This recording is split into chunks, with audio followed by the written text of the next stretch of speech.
Hey guys, thought I'd share this with you. Just getting ready to put this in this is the SBI epoxy. It comes in a big gallon deal, and as most of you know, it's a pain in the ass to try to pour those into a little cup. A lot of guys have different deals, but I put them in these smaller ones so it's easier to pour into the cup. But I've been looking for something that is close to what they have in the paint shops, which has the mixers, and then you squeeze a little deal and you can put a drop in at a time or whatever. And I'm hoping that's what these are. It just came in and I was getting ready to mix up the epoxy, so I really lucked out on this one. What these are is they're the lids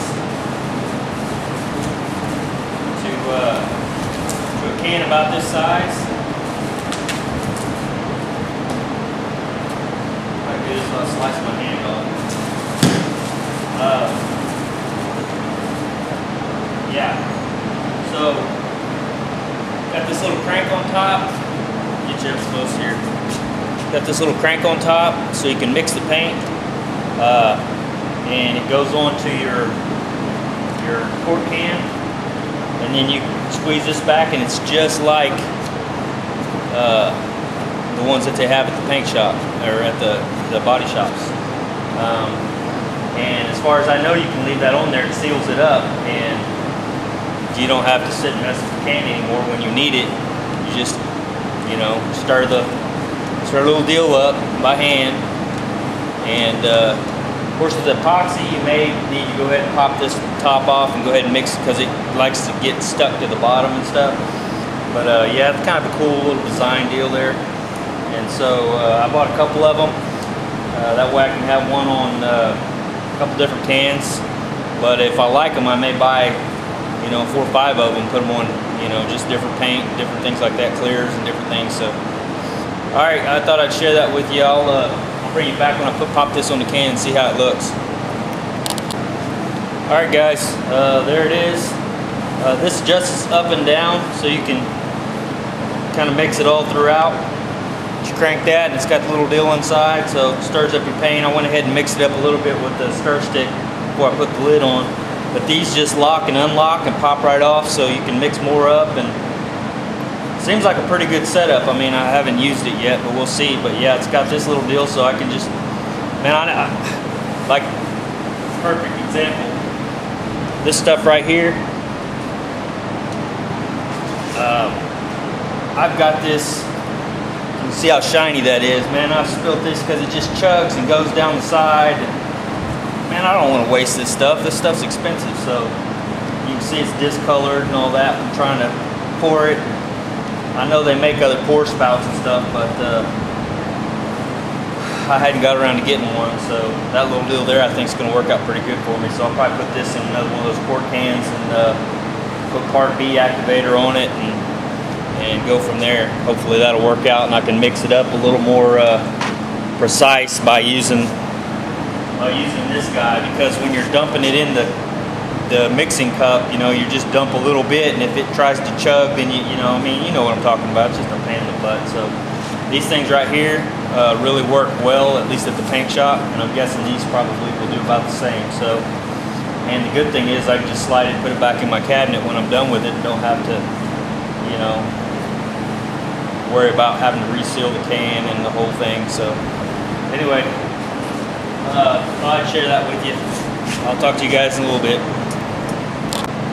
Hey guys, about forgot to tell you who these are made by. It's called a Mixing Mate, and it's a product that's made by Rockler Companies. And I bought this off of eBay. I bought them about a set.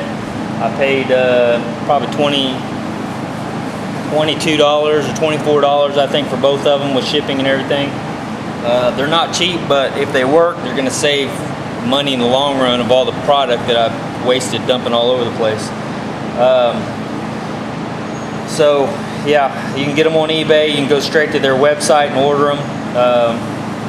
But I shop on eBay because I go do the PayPal deal. It's just more convenient for me. So anyway, that's it. I thought I'd let you know who these are made by. Again, they're called Mixing Mate, if anybody's interested. So there you go. See you. Hey guys, I'm gonna go ahead and mix this epoxy up. I was gonna show you how these work. Went ahead and wrote on the cans, just future reference, SPI epoxy. Mix is 1:1. This is part A, that's part B. Actually wrote activator on there, that way I'll know. Got my cup, got your 1:1. Mix one part A, one part B. Pretty simple stuff. You guys have already done all this stuff. Like I said, you can stir this up. I've already done this, so I'm gonna go ahead and I'm just gonna mix up one part of this and see how this works.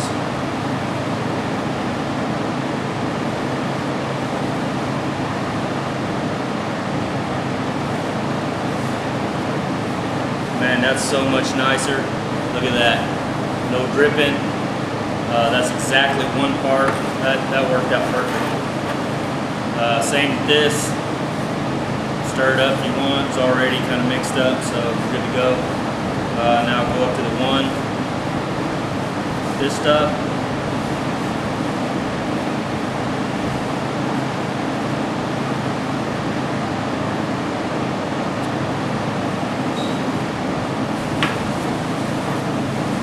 Perfect. No mess. Man, normally, and you can see, probably see here where I've had to wipe stuff up where it's just dripped and poured all over everything. And what a pain in the butt. So, yeah, there you can see one part, 1:1, perfect mix. Now all I gotta do is mix it up with a stir stick. And I've already got this one over here where I was making sure there was no clumps on the bottom of that. So yeah, I'll let this induce for 30 minutes and then I'll get to spraying that outer wheel well. And that stuff smells fantastic. I know you're not supposed to be sniffing or smelling. It's really bad for you, the whole deal, but I can't help it. I was probably a paint puffer in my other life, maybe, I don't know.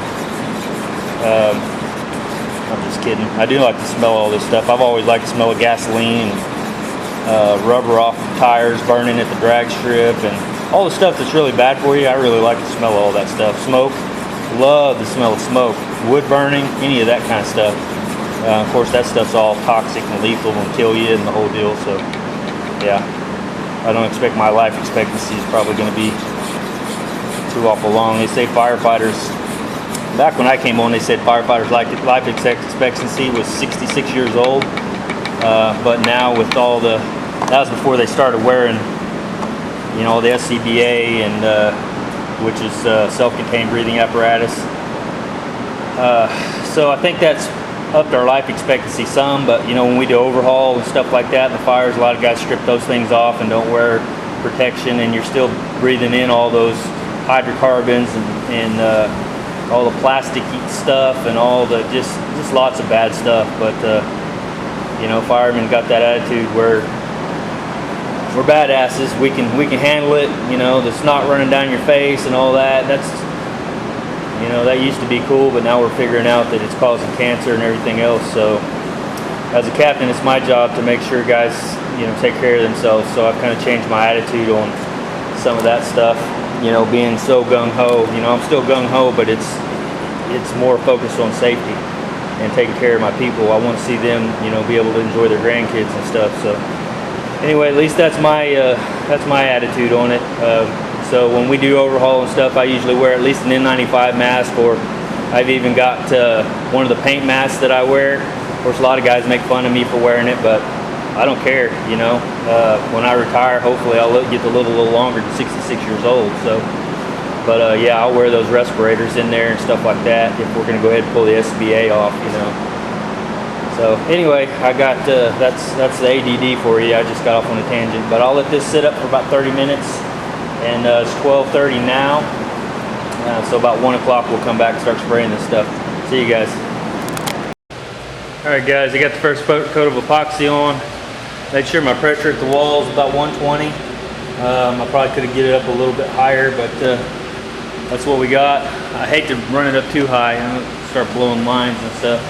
I got the first coat on. It's a light coat like I did last time. And again, there's no fisheyes at all in that. Like I said, it's a pretty light coat. Went ahead and got all that up in there. So yeah, not too bad though. If I can get the second coat to go on, a little heavier and not fisheye on may be nice, but depends. I think you're supposed to wait 30 minutes in between, but as hot as it is, probably won't need to wait quite that long, maybe 15-20 minutes before that flashes up good. But I'm gonna go ahead and let it sit for 30 minutes, I guess. That'd probably be best. That way all the solvents get out of it, and then when I let the second coat on there, I don't have any kind of pop or anything. So yeah, I just decided I better go ahead and let it sit for 30 minutes. So I'll do that, and I'll come back here in 30 minutes and we'll spray a second coat on there and see what happens. See ya. Hey guys, second coat down. Did everything by the book.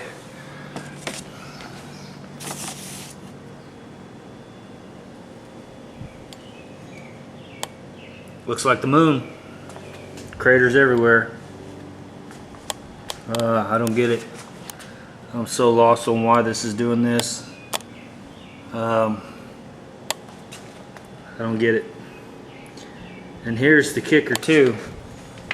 I did inside here, and you'll just have to take my word for it. You probably won't be able to see, but it did inside there too. So it's not like something is landing out here causing this, because it's getting up underneath there too, unless it's just, I don't know, I don't get it. It didn't do it on the first one. You saw that, it was perfect. No craters, none of that stuff. And you can see I didn't just drown this thing. I mean, I sprayed a wet coat. It's you know, but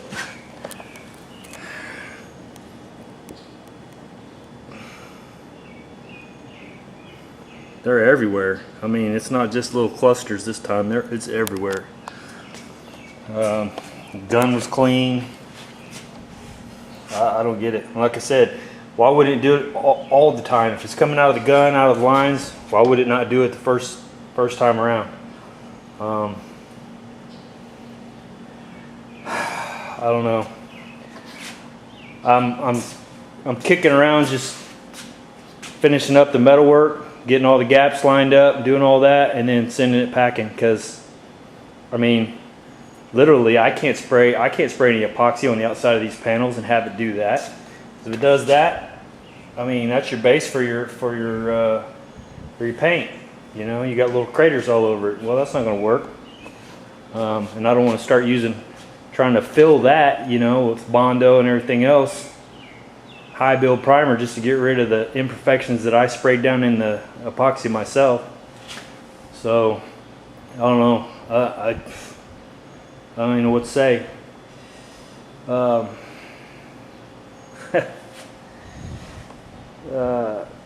Yeah, a little frustrated, but you know, like I said, I finish out the body work, do all the welding, get the body gaps and panel lines all good and set up. And I have to ship it to somebody else and let them do all the epoxy and body work and paint, because I can't put anything down on the outside of this with this kind of crap going on. So I don't know.